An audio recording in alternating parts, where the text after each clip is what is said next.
So welcome back. I'm continuing from the previous video where I added the event and then the ask block. Now, how to create a variable? Simply head over to the variables category. At the top of the list of blocks, you have make a variable.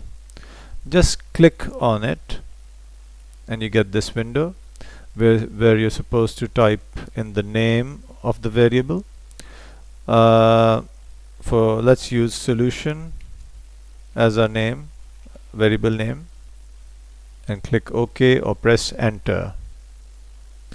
As you can see, another variable has been created. The first one was already there, my variable, and this tick mark, all this does is this displays the value of that is stored in this variable on the stage. You can check it or uncheck it, it's up to you. Now, to store a value in any variable, you need the set block. It's in the variables category. It's over here.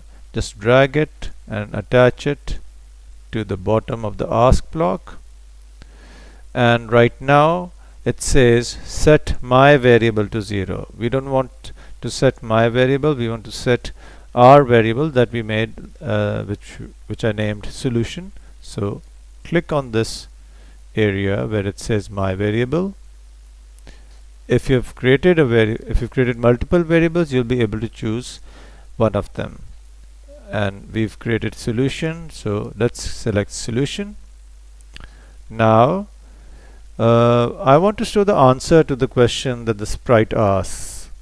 What is 100 plus 200? So I just want the answer, which is 300, in this place where it says 0. Just click on it and start typing 300. And that is it. This is how we store a number or a value in a variable.